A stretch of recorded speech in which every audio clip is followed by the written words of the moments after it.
वो सीडब्ल्यूसी और इस सीडब्ल्यूसी में सबसे बड़ा समानता ये है कि आज बिहार का युवा जो है रोजगार मांग रहा है। लगातार पेपर लीक की घटनाएं बढ़ रही हैं और सरकार के पास कोई ना स्पष्ट जवाब है ना कोई ठोस सबूत। जिस तरह से भ्रष्टाचार यहाँ बढ़ा है, हाल फिलहाल में अशोक चौधरी के बारे में नाम आया, कई मंत्रियों का नाम आया कि कितने हजारों करोड़ रुपए दबा के बैठे हुए हैं। पहले तो आप स्कूल बंद करते हैं, उसके बाद जो है उस स्कूल में फैसिलिटी के नाम पे कहीं पेड़ है तो कहीं करकट का शेड है। आजीविका के माध्यम से जिस तरह से आपको हम सशक्त बनाने का जो ढकोसला दे रहे हैं, आपके आने वाली जनरेशन भी वही करेगी। बस आप चुपचाप इसको आगे बढ़ाते जाइए और हमें वोट देते रहिए। महिलाओं का लगातार प्रताड़ना हो रही है और सरकार उसके ऊपर में कोई ठोस न कानून बना पा रहा है न नियम बना पा रहा है। नमस्कार, मैं हूं माही कुमारी और आप देख रहे हैं न्यूज़ फ्रेम। कल कांग्रेस वर्किंग कमेटी की बैठक होने जा रही है। आज हमसे जुड़े हैं सौरभ सिन्हा, सोशल मीडिया के अध्यक्ष। आज आइए जानते हैं किन मुद्दों को लेकर कल सीडब्ल्यूसी में उठाए जाएंगे। और बिहार में चुनाव है और ऐसा सीडब्ल्यूसी बिहार में रखा गया है पटना में। धन्यवाद सर, आप हमारे साथ जुड़ने के लिए।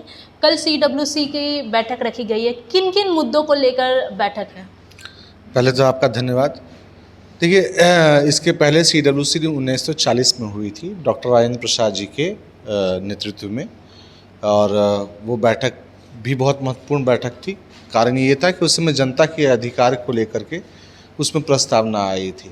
उस प्रस्तावना में स्पष्ट था कि जो ब्रिटिश गवर्नमेंट था उससे साफ बोल दिया गया था कि अगर जन अधिकार आप नहीं देंगे, जो उचित डिमांड है भारत के देश की जनता की, अगर उसको आप फुलफिल नहीं करते हैं तो एक बड़ा जन आंदोलन जो है कांग्रेस पार्टी आने वाले समय में खड़ा करेगी। और हुआ वही कि ब्रिटिश कभी भी माने नहीं उस चीज़ों के लिए। और 1942 में जो है भारत छोड़ो आंदोलन का जो है रूपरेखा ऑलमोस्ट उसी सीडब्ल्यूसी में तैयार हुआ था, जिसको कि अमली जामा पहनाया गया 1942 में, और फिर भारत छोड़ो आंदोलन की शुरुआत हुई। उस सीडब्ल्यूसी में महात्मा गांधी जी, जवाहरलाल नेहरू जी, सरदार वल्लभ भाई पटेल जी, लाल बहादुर शास्त्री जी सरीखे जितने ही बड़े नेता थे, बिहार से श्री बाबू से लेकर के अनुग्रह बाबू से लेकर के जितने ही बड़े नेता थे देश के, सारे लोग आए थे।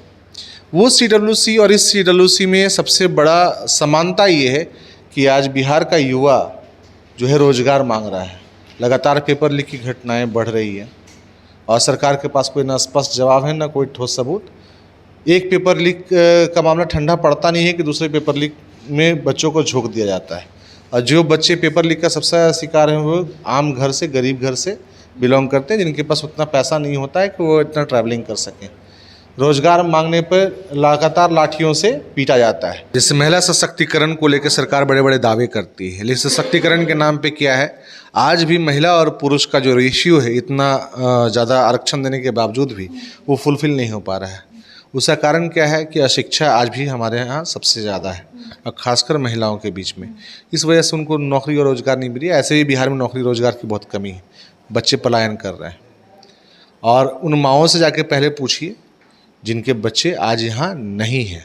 पर नीतीश कुमार के लिए तो महिलाओं को, मतलब ऐसा कहते हैं कि महिलाएं नीतीश कुमार के साइलेंट वोटर्स हैं, और साथ ही सरकार महिलाओं के लिए, महिलाओं को सशक्तिकरण बनाने के लिए कार्य कर रही है। सब फ्रीली मूव नहीं कर पाते थे, रात में स्टेशन पर नहीं जा पाते थे, और अब महिलाएं यहाँ पर रात में आती हैं, काम कर रही हैं देर रात तक। तो इस पर आप क्या कहना चाहेंगे?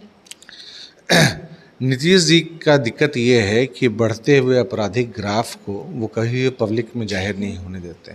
हमारे पास जो अंतिम रिपोर्ट जो है, जो सरकार ने जो जारी किया है, वो 2022 का है कि भाई हमारे यहाँ अपराध कितना बढ़ा है। उसमें भी महिला अपराध जो है जिस तीव्रता से बढ़ी है, वो अगर आप देखिएगा तो आप चौंक जाइएगा। और नॉर्मली आप रिपोर्टर हैं तो आप खुद इस चीज़ को महसूस कर रही होंगी कि रेप की घटनाएँ जो हैं लगातार बढ़ी हैं।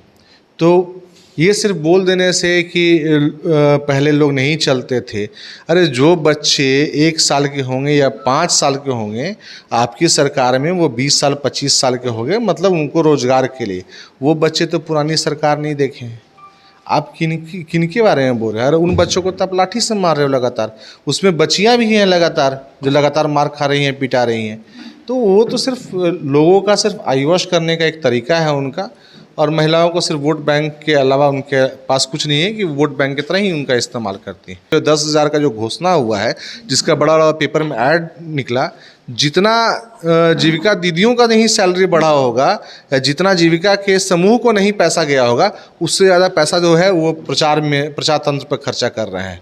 और जो 10,000 की जो बात बोल रहे हैं कि 10,000 हम दे रहे हैं, वो पहला किस्त दे रहे हैं, लेकिन वो किस्त भी जो है वो जीविका के माध्यम से दे रहे हैं। सेल्फ हेल्प ग्रुप, आपके अकाउंट में आया क्या 10,000 रुपया? नहीं आया ना। तो सिंपल सा चीज़ है, किसी के अकाउंट में 10,000 नहीं आया है, सिर्फ और सिर्फ जीविका से जुड़ी हुई महिलाएं हैं, उनके अकाउंट में 10,000। तो उसके लिए तो अप्लाई करने का भी है ना, मतलब जो जो अप्लाई करेंगे उसके हिसाब से मिलेगी ना। बिल्कुल, लेकिन वो समूह को दिया जा रहा है, किसी एक महिला को नहीं दिया रहा, समूह में जो महिलाएं हैं सबको दिया जा रहा है। देखिए, स्थिति ये बनी हुई है कि सरकार अपना मुंह खुद ढकना चाह रही है। माइक्रो फाइनेंस को लेकर के जितना भी अभी हो रहा है दिक्कत बिहार में, उसमें सबसे ज़्यादा भुगभोगी जो है महिलाएं हैं। अभी 1.5 महीने पहले ये घटना है सीवान की, जिसमें एक महिला माइक्रो फाइनेंस कंपनी के चलते खुद और अपने बच्चे को ही मार ली। हाल फिलहाल की कई घटनाएं जो है, खासकर गोपालगंज, सीवान, छपरा, पूर्वी चंपारण, पश्चिमी चंपारण से लेकर कोसी की एरिया में काफ़ी ज़्यादा माइक्रो फाइनेंस का जो है मामला बढ़ा है, और इसके सबसे पहला टारगेट जो हो रही है महिलाएं हो रही हैं। ठीक है, तो ये जो 10,000 है वो बस उसी चीज़ को छिपाने के लिए एक तरह से दिया जा रहा है कि भाई आप लीजिए और मुझे इलेक्शन में वोट दिलवाइए। उसमें नारी सशक्तिकरण से रिलेटेड कुछ नहीं है। जब आप 40,000 स्कूलों को, जिसमें गरीब बच्चियां पढ़ती हैं, बच्चे पढ़ते हैं, ABC OBC वर्ग के बच्चे पढ़ते हैं, दलित समुदाय के बच्चे पढ़ते हैं, पहले तो आप स्कूल बंद करते हैं, और उसके बाद जो है उस स्कूल में फैसिलिटी के नाम पे कहीं पेड़ है तो कहीं करकट का शेड है। ये तो लगातार आप लोग न्यूज़ में खुद दिखाते हैं, हम लोग तो नहीं दिखा रहे हैं, ये तो खुद मीडिया उसको दिखा रही है। तो बताइए कि उन बच्चियों का कसूर क्या है कि वो नीतीश राज में पैदा लिए हैं? सिर्फ आप उनका वोट बैंक से ज़्यादा क्या इस्तेमाल कर रही हैं? आप सिर्फ उनका मुंह बंद करने के लिए कि भाई आप मुंह बंद रखिए, आपके बच्चे अगर शेड में भी पढ़ रहे हैं कोई दिक्कत नहीं है। जिस तरह से आप मजदूर हैं मनरेगा में, जीविका के माध्यम से जिस तरह से आपको हम सशक्त बनाने का जो ढकोसला दे रहे हैं, आपके आने वाली जनरेशन भी वही करेगी। बस आप चुपचाप इसको आगे बढ़ाते जाइए और हमें वोट देते रहिए, बस इससे ज़्यादा उनका कोई मकसद नहीं है। CWC की बैठक बिहार में आपने जैसा कहा 1940 में की गई थी, और इस साल बिहार में विधानसभा चुनाव है, तो क्या कुछ और मामला है या फिर चुनाव को देखते हुए 1940 के बाद ठीक बाद अब पटना में ये CWC की मीटिंग की जा रही है? मामला एकदम सिंपल और स्पष्ट है। बिहार हमेशा एक क्रांति की भूमि रही है। 1940 में भी जब यहाँ ड्राफ्ट हुआ तो आगे जाके एक जन आंदोलन में कन्वर्ट हुआ। तो बिहार में जो बच्चे आए रोजगार हैं, लाठी से पीटे जा रहे हैं, उनको रोजगार नहीं मिल रहा है। महिलाओं का लगातार प्रताड़ना हो रही है और सरकार उसके ऊपर में कोई ठोस न कानून बना पा रहा है, न नियम बना पा रहा है। जो कोर्ट में रेप के केसेस जा रहे हैं वो भी लंबे समय तक पड़े रह जाते हैं। 50% केस में ही से भी कम कन्विक्शन रेट है सरकार का। सरकार की डेटा बता रही है वो 2022 तक का। तो इन सभी चीज़ों को लेकर के महिला सशक्तिकरण, युवा रोजगार और जिस तरह से भ्रष्टाचार यहाँ बढ़ा है, हाल फिलहाल में अशोक चौधरी के बारे में नाम आया, संजय जायसवाल के नाम आया, कई मंत्रियों का नाम आया कि कितने हजारों करोड़ रुपए दबा के बैठे हुए हैं। 71,000 करोड़ का घोटाला तो खुद सरकार मान रही है, सरकार का अंग कैग मान रहा है कि 71,000 करोड़ का घोटाला हुआ है इस प्रदेश में। तो भाई उन सभी चीज़ों को लेकर के जो जन आंदोलन की जो तैयारी है उसको लेकर के ये रूपरेखा है। इसमें ये ऐसा नहीं है कि सिर्फ चुनाव के लिए हो रहा है, चुनाव के बाद किस तरह से बिहार के लिए सरकार आने के बाद भी हम बिहार और इस देश के लिए खड़े होंगे, इसकी रूपरेखा यहाँ तैयार और तय होगी। तो आपने सुना क्या कुछ कहना है सौरभ सिन्हा जी का। उनका कहना है कि ये जो CWC की बैठक की जा रही है उसमें महिला सशक्तिकरण और युवा रोजगार की बात कर रहे सरकार के जो काम नहीं कर रही है, सिर्फ बात कर रही है, उसको लेकर ये बैठक की जा रही है। इन मामलों को देखकर कल चर्चा की जाएगी। फिलहाल के लिए इतना ही। मैं माही कुमारी, न्यूज़ फ्रेम, पटना से।